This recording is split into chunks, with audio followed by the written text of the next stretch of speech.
Hello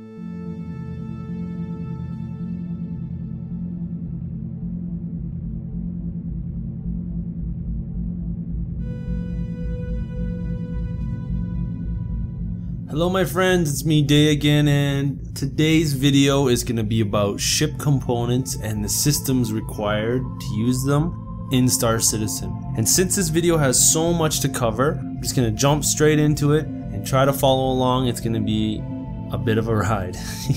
Star Citizen themselves, they want you to feel like the ship is yours and that it's not just going to be a copy of every Aurora, Hornet, Constellation, all those you're going to see right away. It's going to be different. You're going to have a sense of pride and ownership because you're going to know that your ship may be look the same, but it's going to be very unique to the universe. The boys at Cloud Imperium, they've been working on what it takes to make up a ship. How these ships can be upgraded and how they're balanced with each other is a very fine line. It's an interesting mechanic. So to me, there's still a lot of work to do. But as far as the things, how they're coming along, I really believe that they've got enough done, and I just wanted to give you a glimpse into how these systems work. We're going to start with combat. Combat in Star Citizen itself is very fast paced, and it depends a lot on players' skill. And what does that mean? Well, there's not going to be any auto attack, there's going to be no dice rolling, and pilots aren't going to be able to buy the very best ship and just win. And another thing to note is one of the most important rules, they say, is to remember that the most expensive parts in the game may not actually be the right tool for the job at hand. And even the most decked out ships can honestly be bested by a skilled pilot. And moving on to the different grades of equipment in the game. So just like real life, there's going to be a bunch of companies out there who are trying to cash in and profit. Now, you might be thinking, well, everyone's going to make the same product. Well, no. There's going to be cheap versions, and there's going to be like medium tuned and really well tuned, and they're all going to have different price fluctuations. And players are going to be able to tune their own equipment they buy and anything. Players are going to be able to tune stuff and sell it for an increased profit again. So just imagine Walmart's, BMW versus Ford. Like, there's a difference there, and now you're gonna see that in the game, which is pretty cool. And obviously on that same topic, there's gonna be a cost in knowing and in being unified in the actual parts you use. So let's talk about what makes a ship. What are the components that make up a ship? What it is really is a hull and a bunch of hard points and equipment that makes up the ships, plain and simple. So start it off. Hull. The first thing is it's your body, and your hull can be upgraded with additional armor, reduce your mass with better materials, and it'll be able to modify your handling, and you'll be able to get special materials to modify and reduce your actual signature. Let's talk about power plant. Power plants are the heart of the system. They supply all the power that your ship will consume. It's the foundation with all the system function. And you're always going to be trying to upgrade your power plant to give you more power. I guarantee that's going to happen. The next system I want to talk about is avionics. Now, the power plant's the heart. These avionics is the brain. It's what calculates all the math required for maneuvering. It tracks, identifies, manages your fuel, your life support. And it can be upgraded with a ton of things. I don't even know. I could sit here probably and just think of many things the avionics are going to do. And again, just like your power plant, your avionics will be a massive thing to upgrade. It'll be the difference between an old 1980s car and a brand new car. Afterburners. Now, afterburners are going to be used. It's not going to be something I think that's a standard part, but it's going to be something that you can put on and give you a significant boost to thrust, but what it'll do is expel that fuel efficiency that some people out there are going to be desperately trying to maintain. Next one I want to talk about is shield generators. Here's a big one. Shield generators, not only do they just protect you against laser shots or just damage you're taking from other ships, but they also protect you from spaceborne debris.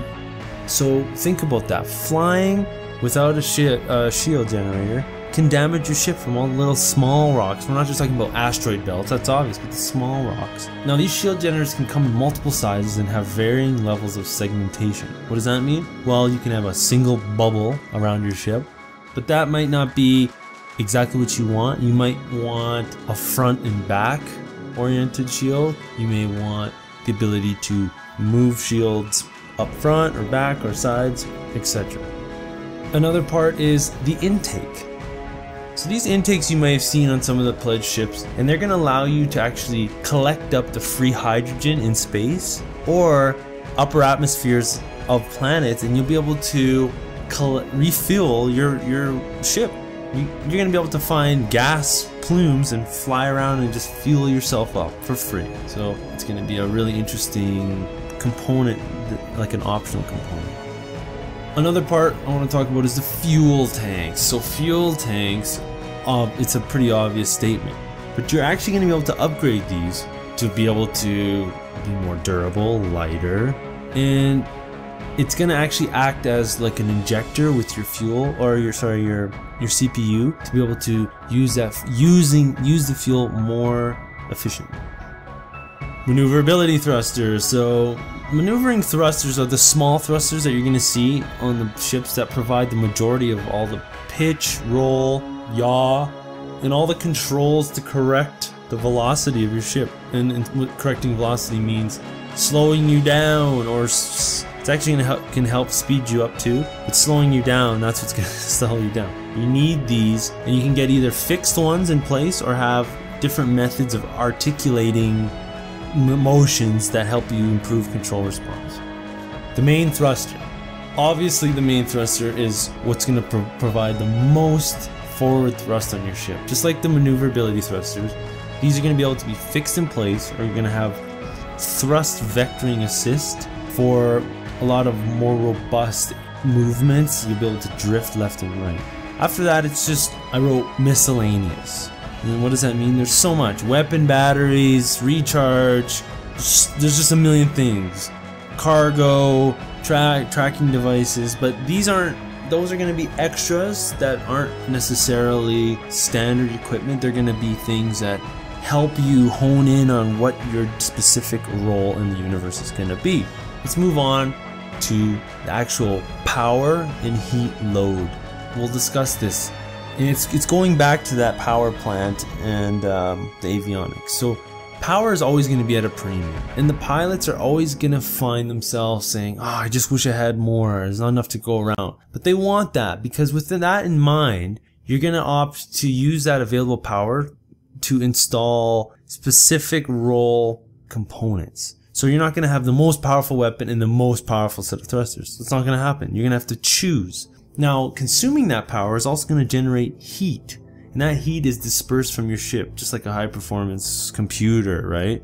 And you can't, without the right components, you're going to need to cool it itself, and it's going to be something you got to think of when being tracked by other ships. Let's move on to mass. Mass is a giant thing to think about, because it's going to determine your speed, your maneuverability, and as your mass goes up, your ability to change direction and use those thrusters is going to rapidly go down. So you got to make sure you're monitoring all these little aspects, like your CPU. The CPU is going to be running all those components of your ship and all the circuitry. So making sure you have a good CPU, but a good CPU is going to draw more power, and it's going to generate more heat. So all these things are going to work in a kind of a circle, and you're going to have to just be doing a lot of tuning with different parts. Speaking of tuning, you know with tuning that everyone's going to be wanting to push your ship tune it right to the max, or past it really, like as much as you can. And what's interesting is they're going to allow systems to let you try to do that. All the parts are going to be manufactured within tolerances, and I did a video on a lot of the items and talked about this. But really, the short answer to this is all the parts are going to be able to be messed with on your own. They haven't said how you're going to do it. I don't know, on your workbench.